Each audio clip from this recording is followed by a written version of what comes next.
dos excessos, a necessidade que todos temos de encontrar um caminho que nos leve às soluções. É uma tarefa de toda a sociedade preservar a família, promover o respeito nas suas relações internas, pois o seu destino, o respeito entre os seres humanos, depende diretamente do equilíbrio entre pais e filhos, professores e alunos, para a construção de um futuro melhor e a promoção do bem comum.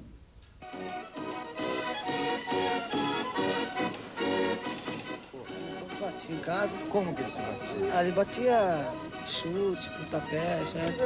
Aí eu peguei assim, quando tinha 11 anos de idade, eu fugi de casa. A gente batia com chute, pontapé, por quê? Ele batia em mim porque ele era meu tantão, ele era meu debom, certo?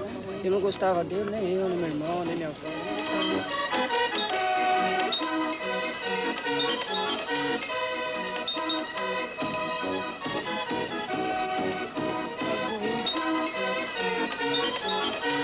São diversas as formas de violência contra a criança.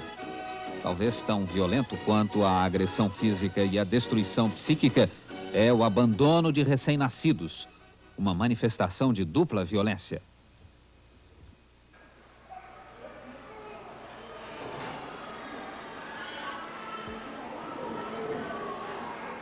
Uma comissão parlamentar de inquérito instaurada no Senado concluiu que a causa mais próxima a condicionar a marginalidade do menor é, sem dúvida alguma, a desagregação da família, incluindo aqui a violência familiar contra a criança cometida em decorrência da pobreza e da rápida mudança de valores.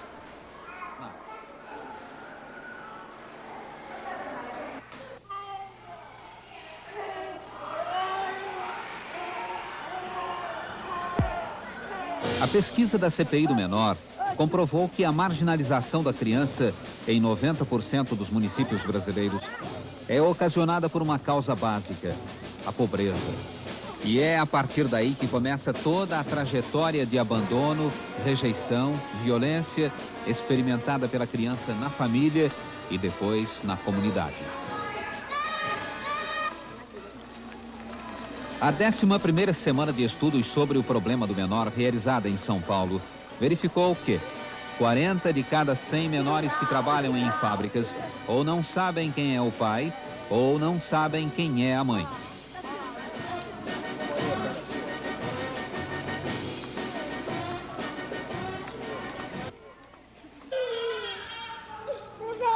Na Suécia, qualquer pai pode ser condenado à prisão se bater nos filhos. O máximo permitido é a palmadinha no traseiro. Na Alemanha, desde o ano passado, as crianças adquiriram o direito de pedir divórcio dos pais. Pais e filhos ficam separados e os pais são obrigados a sustentar os filhos até os 18 anos e dar a eles formação profissional. Eu estou aqui com o meu novo amigo, que é o Marcelo, e ele me permitiu mostrar o bumbum dele. Eu vou mostrar o bumbum do Marcelo para vocês verem que ele tem uma marca aqui. Viu?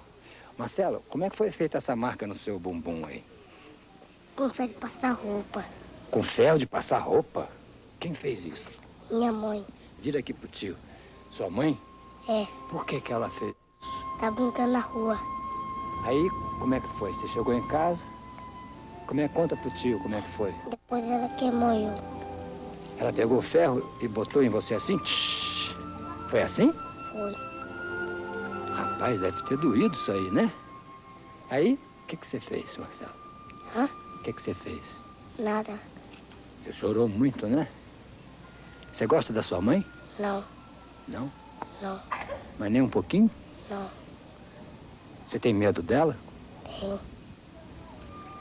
E você quer ir para casa? Não. A extrema violência dos pais contra os filhos é o assassinato, o filicídio, denominação dada pelo psicanalista argentino Arnaldo Raskowski. Ele demonstra que o filicídio existe desde o começo do mundo. A religião católica fala do sacrifício de Isaac, que seria morto por seu pai, Abraão, a pedido do Deus bíblico. Diz, Aristides. Foi assim, minha mãe morava com um cara, aí depois o cara sempre ficava de pico, aí o cara picou com minha mãe, sempre picava, Aí ele pegou, eu tava distraído, aí ele não foi atrás de mim.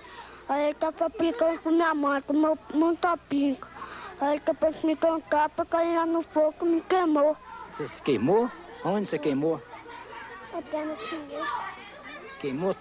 A história dele traduzida, porque a gente não entendeu direito. É. Como é? Ele Era padrasto, que jogou ele aonde? no fogo, assim, Numa numa fogueira? fogueira. Numa fogueira? Que te jogou? Porque é de lenha. De lenha.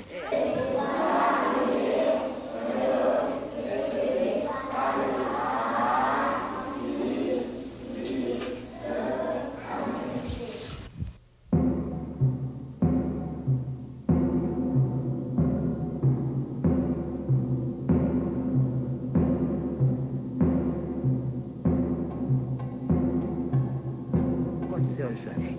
Mamãe que queimou, A sua mãe queimou? Como foi? com água quente. Como é que ela fez? Ela enfiou, E por que ela enfiou, Alexandre? porque eu comi açúcar. Porque você comia açúcar? É, Aí ela pegou a tua mãozinha e botou dentro da água quente? Como é que ela fez? Faz com a minha. Finge que a minha mão é a sua. Ela pegou, fez como? assim.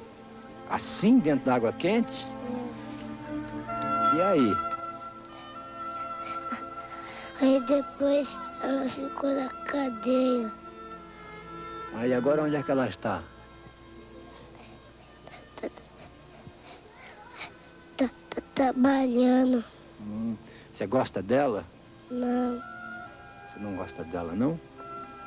Não, para casa aqui, meu leque, onde aprendi, é Jesus a me salvou. Quem que fez essa marca no seu pescoço aqui, Gelson? Foi meu pai, Com o que ele bateu em você? fio de ferro, Com o quê? fio de ferro. E onde é que mais tem marca em você de fio de ferro? Só no pescoço ou onde mais? E na perna.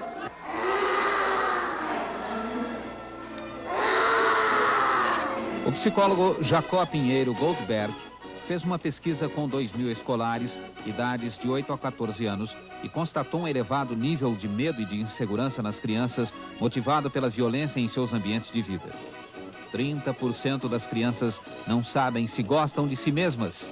17% detestam sua cidade. 18% não possuem brinquedos. 20% não conversam com o pai. 8% não falam com a mãe. 51% não comem carne e 36% têm medo frequentemente. A punição física no lar e na escola ainda é prática corrente. Os pais costumam raciocinar que é de pequeno que se torce o pepino, ou quem bem ama, bem castiga, ou ainda quem come do meu pirão, leva do meu cinturão.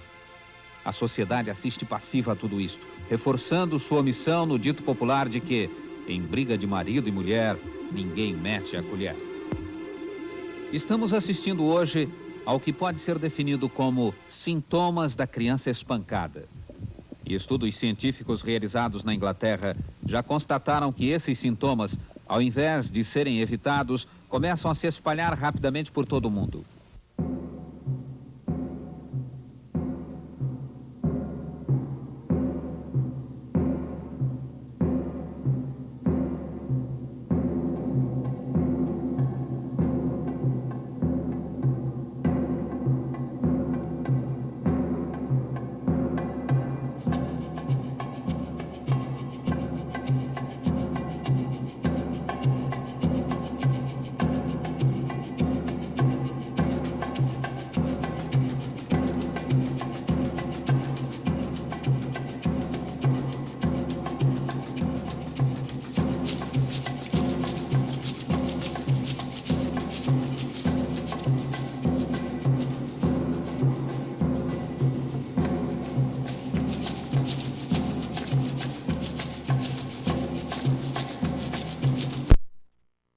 Começo do século.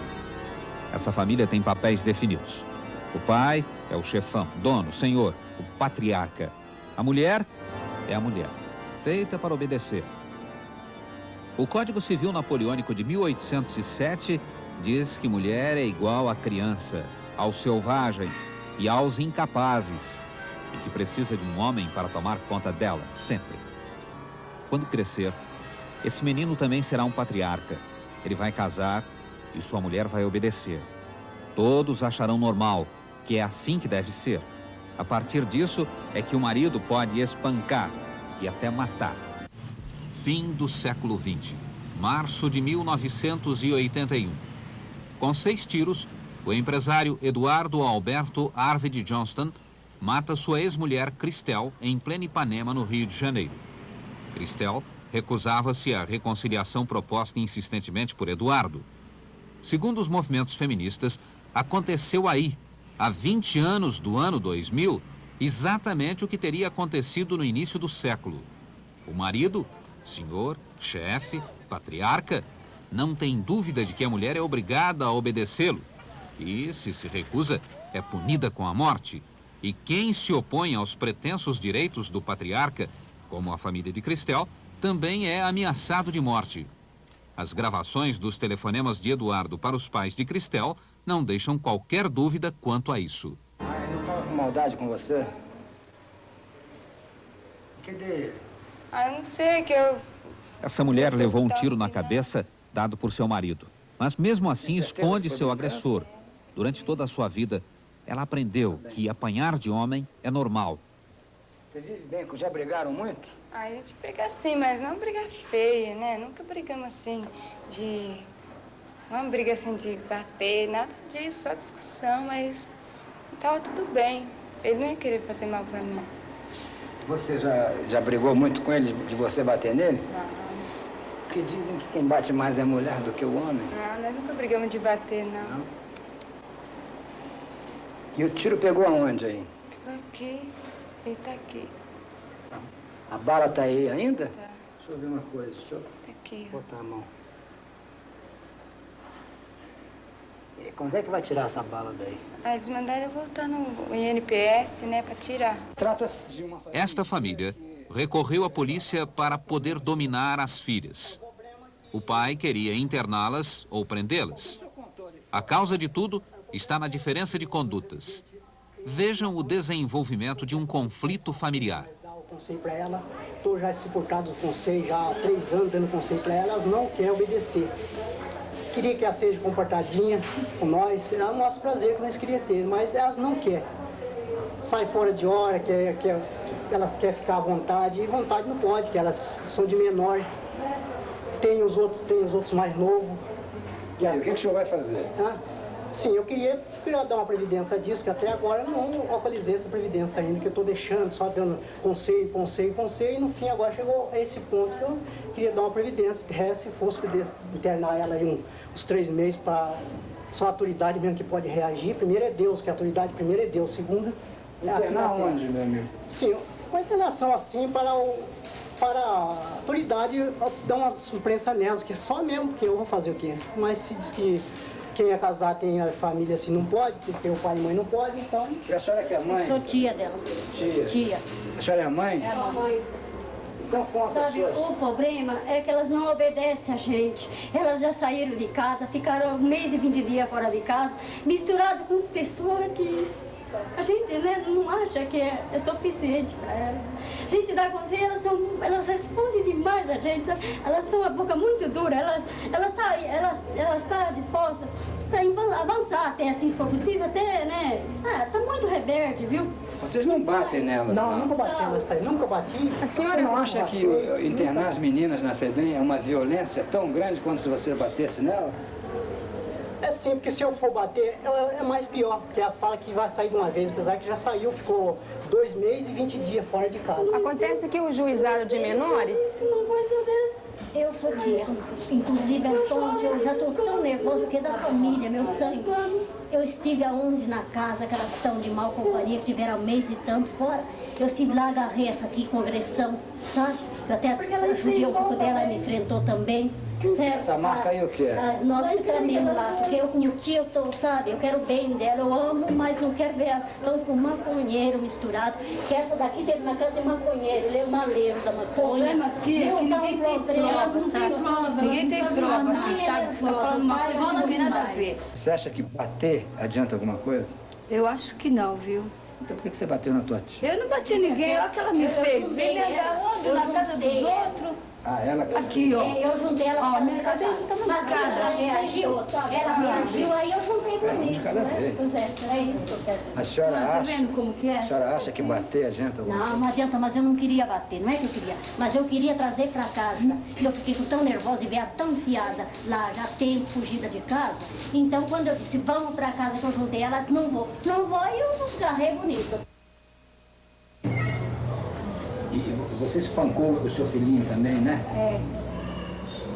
Eu espanquei não, eu dei uma chinelada só nele.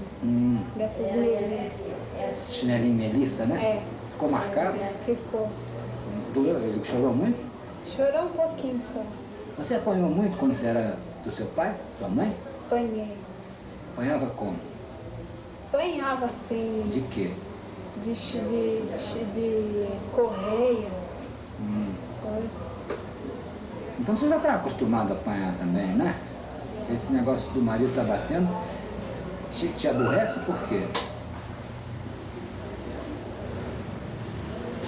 Se você bate no seu filho também, né? Você não acha que é muita bateção isso aí? Todo mundo bate um no outro? Mas ele bate na criança e não gosta que eu bato. Por isso que eu bato. Agora você quer separar dele? Quero. Não quer mais ficar com ele? Não quero.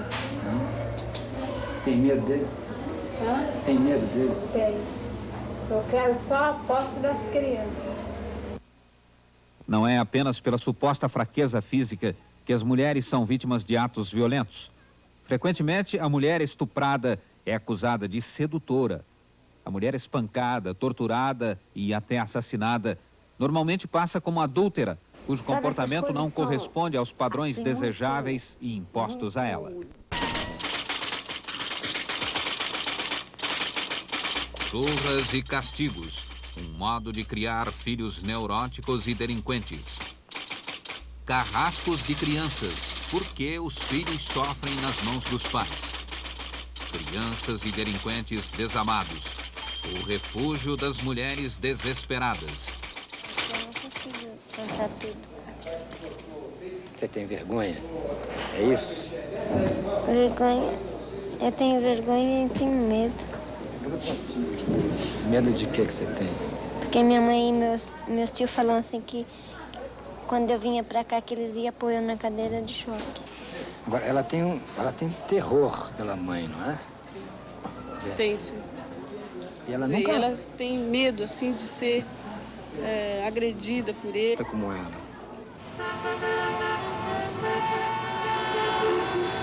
A forma desordenada de ocupação do espaço urbano, concentrando milhares de pessoas em favelas e cortiços, é uma forma manifesta de violência selvagem. Um lar com muitas pessoas comprimidas. Uma família miserável. Uma vida que oferece poucas oportunidades para a compra de um brinquedo, para a intimidade. Esse lar está em perigo. A brutalidade, sentimento de rejeição, ódio entre parentes, pais, filhos e irmãos. Ali naquela casa, especificamente aquela mulher que está com a criança no colo, é Maria Cândida do Nascimento Oliveira. Ela tem 35 anos. Ela espancou o filho de 7 anos com chicote. E a reportagem do Globo Repórter vai seguir esse caso hoje, inclusive iniciando com o testemunho do senhor Orlando Puntel, que é o corretor de imóveis que, daqui, da sala dele, assistiu à ocorrência do outro lado da rua. Ah, coitadinha, ela estava sendo espancada e ela gritava, chorava, ela gritava, ai, mamãe, me mata, pode me matar, você me bate, me mata, mãe. E a mãe estava chicoteando essa criança, a mãe batia mesmo, estava espancando ela, e a criança gritava, e a criança caía no chão, levantava, e a mãe chicoteava, parecia o Judas batendo em Cristo. E batia, e a criancinha, e a mãe falava, procura, onde é que você pôs? Onde é que você pôs? Eu não sei, mãe, eu não me lembro. E batia, chicoteava. Isso levou mais de 1 hora, quase 2 horas, a mãe chicoteando essa criança. E você não fez nada? Eu fiquei com vontade de ir lá, pular o muro e pegar essa mulher e estrangular essa mulher. Que ele machucou você? Como é seu nome? Não. Hein? Chega mais perto aqui do tio, aqui, pra gente ouvir. É Elias? É. E onde é que machucou você? Diz que você... Não, foi só Mas na perna? Foi só umas lambadinhas de leve. Só umas lambadinhas? É. Como é que foi a história? Conta pra mim. É do mesmo jeito que o Toninho contou. Eu queria ouvir da senhora mesmo. Como é que foi? Foi porque eu estava trabalhando, cheguei e ele tinha pegado o pombinho, tinha judiado muito dele. Cortou a asa dele até sair sangue. E consumiu ele. Então eu apertei para contar a verdade, onde é que eu tinha posto ele. Aí ele não quis contar, eu peguei dele nele umas chicotadinhas. Foi só isso. Mas diz que durou muito tempo essa chicotadinha. Não, ele grita à toa. E só espero que isso não torne a se repetir. A senhora vai ser indiciada em inquérito policial. A senhora vai responder pelo crime que a senhora praticou contra seu filho. A senhora sabe o que é isso, dona Maria? Eu não sei. A gente é criado na roça, a gente não tem... Não sabe nem se bater numa criança ser crime. A gente não sabe. Então explica pra ela, doutor, que ela não sabe. Dona Maria, a senhora não... embora a senhora... Bater na criança é crime. A senhora não pode espancar seu filho. A senhora tem que educá-lo através de palavras. E se ele é daninho, como a senhora diz, a senhora deve recorrer a nós. Nós o encaminharíamos para o juizado de menores, nós a orientaríamos. O que a senhora não pode é espancar, é agredir. E, infelizmente, a senhora fez isso. E a senhora irá responder na justiça pelo que a senhora praticou contra seu filho. É que eu não sabia. Eu não sabia que é crime. Eu fui criada, nasci no interior. Apanhando também, né? Apanhando também. E não sabia que era crime. Esses pais estão sujeitos a uma pena de detenção que vai de 3 meses a 1 ano.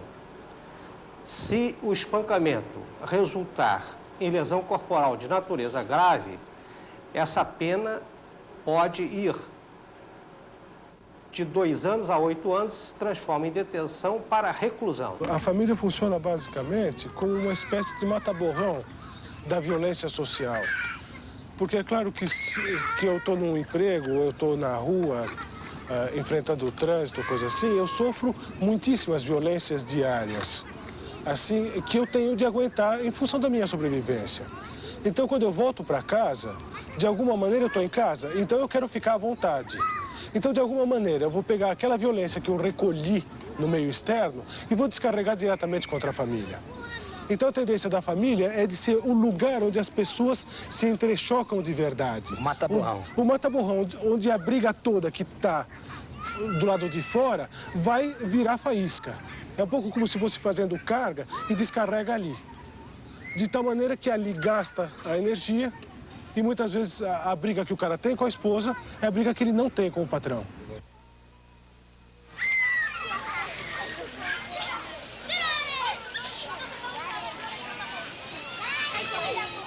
Quando você foi atendida pelos vizinhos, eles viram o teu marido te martelando ainda? Não. Viram pior que isso. Viram o meu marido ameaçando matar o filho, jogar pela janela se fosse denunciado. Quem tem poder tem medo de perdê-lo. Talvez por isso, pais punem filhos e maridos espancam mulheres. O que está na base da punição é o poder.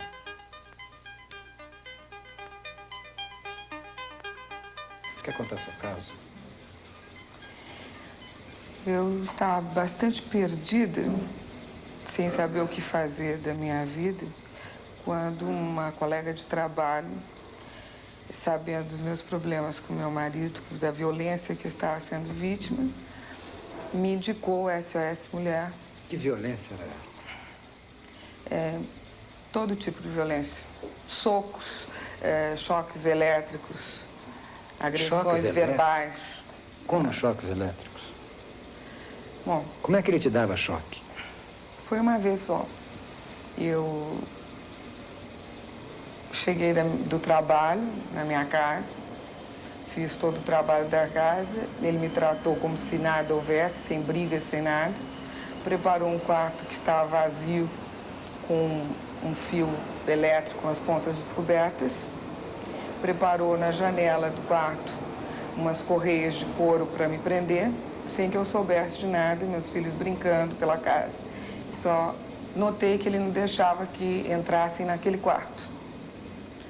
Depois me levou para lá, carinhosamente, passou a mão pelo meu ombro e me levou para esse quarto, como se fosse ter uma conversa comum entre marido e mulher.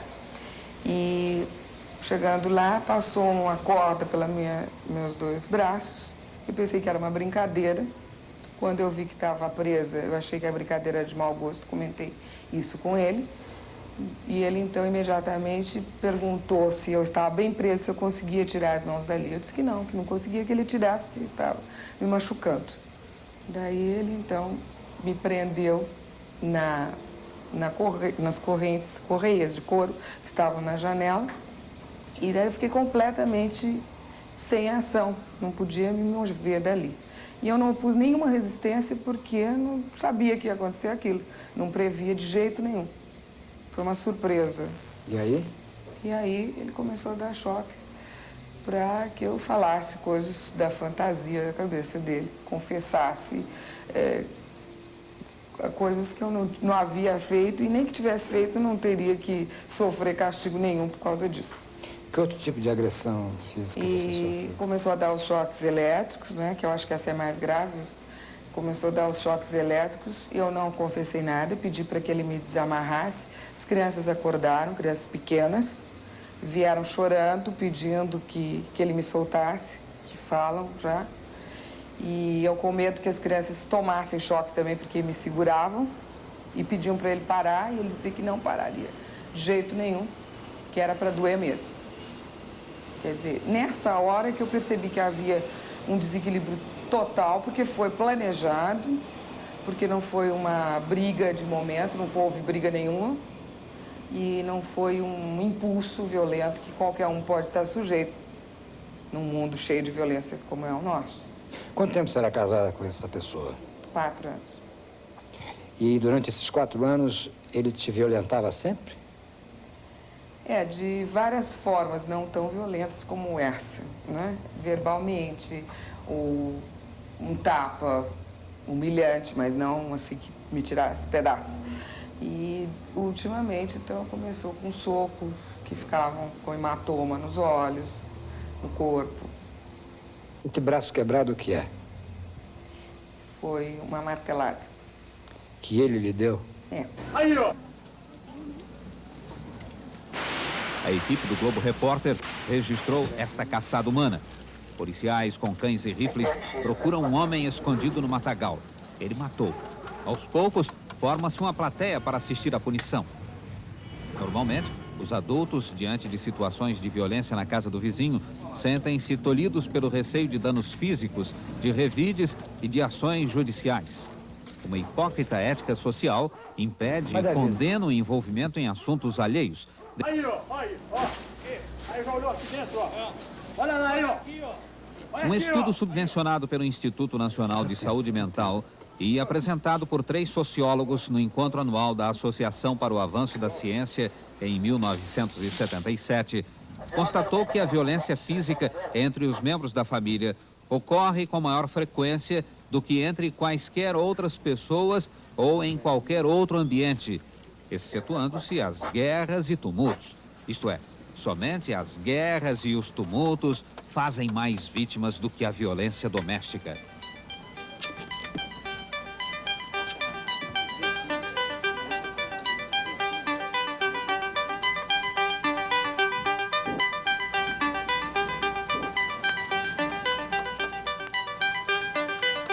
A violência no âmbito da família pode ter as mais diversas causas. Não há um perfil de um pai ou mãe agressores.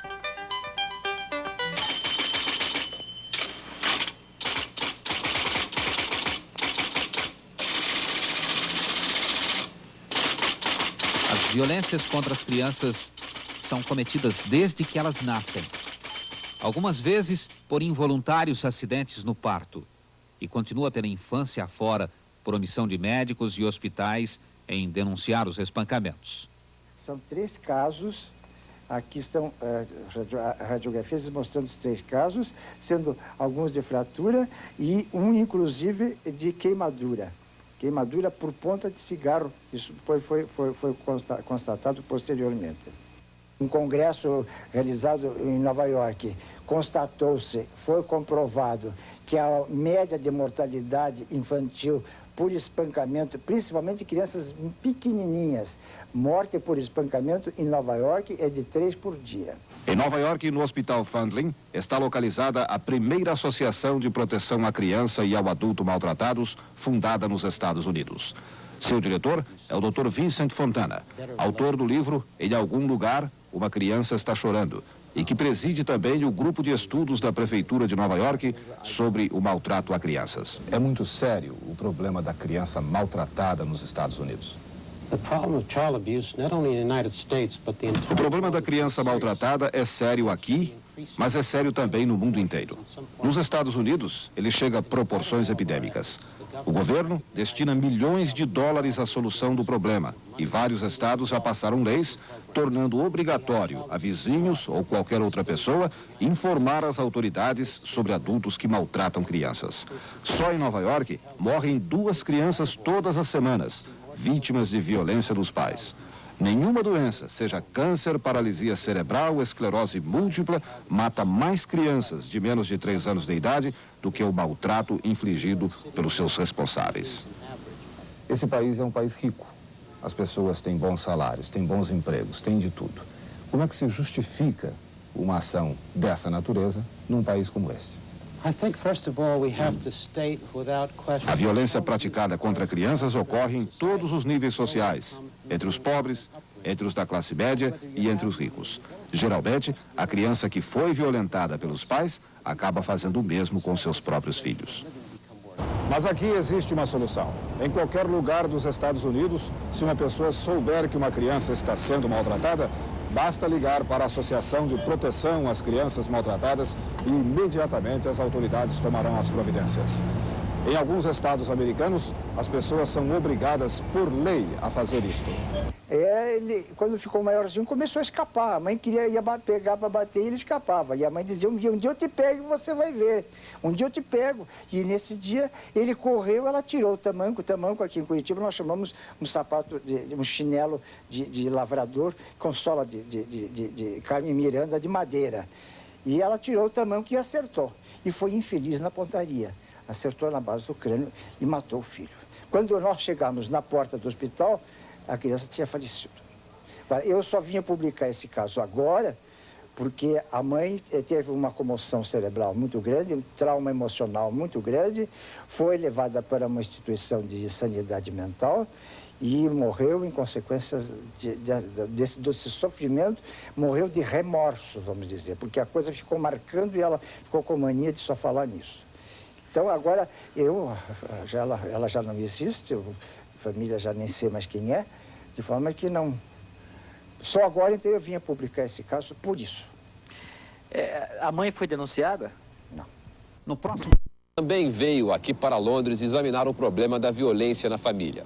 Para muita gente, o resultado desse exame é surpreendente. A imagem estereotipada que temos do inglês é de uma pessoa fria, que sabe controlar as emoções. Mas esta é uma visão artificial. Estima-se que todo ano, entre 300 e 600 crianças inglesas morrem vítimas da violência dos pais. Outras 4.000 crianças são hospitalizadas com ferimentos que os pais preferem não explicar. Estas mulheres saíram de casa fugindo da violência dos maridos. No ano passado, mais de 1.000 casos como estes foram oficialmente registrados. E a polícia afirma que 25% dos crimes contra a pessoa cometidos na Inglaterra ocorrem dentro de casa. A maioria deles fica no anonimato, mas ultimamente alguns incidentes mobilizaram a opinião pública inglesa. Este casal, Harry e Betty Frost, foi levado ao tribunal em novembro de 80. Eles tinham 2 filhos que há 12 anos desapareceram. Os Frost diziam que as crianças tinham sido adotadas por outro casal que emigrou para a Austrália. Mas, seguindo uma denúncia, a polícia encontrou os cadáveres das crianças, espancadas até a morte, enterradas no quintal da casa. O caso dessas duas moças, Charlene e Annette Mó, repercutiu ainda mais. Depois de anos sendo espancadas, decidiram reagir e, a sangue frio, mataram o pai a facadas.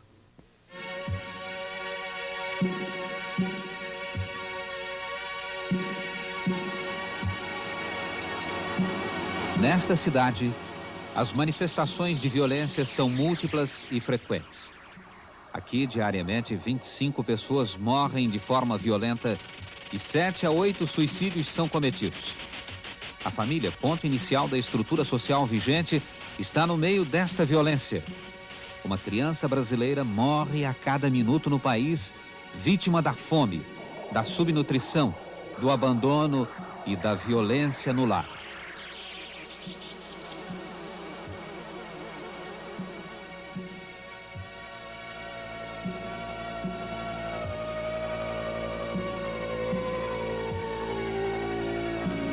Como será que a sociedade vai poder defender as suas pequenas vítimas? Como impedir a violência doméstica? As leis americanas do início do século não tinham como impedir o espancamento. Lá também o pai podia espancar os filhos. Mary Helen foi a primeira criança a romper esse estigma. Recebeu a proteção da Sociedade Protetora dos Animais contra as violências produzidas por seu pai. Afinal, essa foi a única maneira que se encontrou de proteger aquela vítima.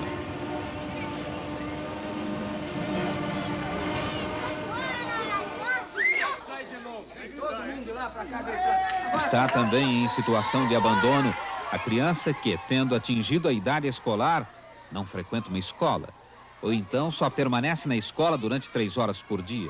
Este, aliás, é um fato extremamente comum nas grandes cidades, atingindo todas as famílias. Em relação a isso, você teria alguns casos para contar? A mãe tinha me contado que o filho já tinha sido preso 2 vezes, tinha já passado pela FEBEM e que ela não tinha solução para dar para o caso, porque ela tinha que sair para trabalhar e ela não queria que o menino fosse para a FEBEM nem fosse preso. E a única solução que ela encontrou foi essa, porque se ele ficasse na rua, isso ia ocorrer novamente. Como é que ele era acorrentado? Ele era acorrentado com uma argola na perna, numa das pernas magrinhas, e a mãe ainda foi me mostrar, assim, com o maior carinho que eu pude deslumbrar naquele olhar, que ela tinha acolchoado a argola para que não ferisse a perna do menino. E que ela ainda tinha calculado o tamanho da corrente para que ele tivesse acesso até a cozinha, porque era um barraco de 2 cômodos. Quer dizer, então, eu realmente, frente a um quadro desse, eu jamais poderia chamar essa mãe de violenta.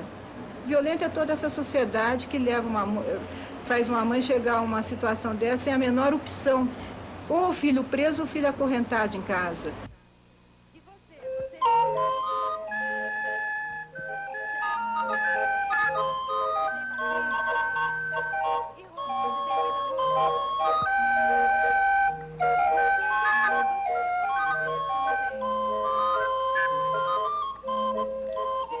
Crianças de todo o mundo estão lutando por direitos e exigindo respeito. Nas últimas eleições americanas, crianças de 8 a 12 anos escreveram um jornal onde fizeram uma série de exigências. A extinção dos castigos físicos nas escolas, menos violência no cinema, critérios rígidos quanto à propaganda nos meios de comunicação, proteção à saúde com vacinação nas escolas e clínicas públicas, direitos à compra de alimentos mais baratos, instalação de uma justiça juvenil e que, em tempos de guerra, sejam combatentes somente aqueles que se apresentarem como voluntários.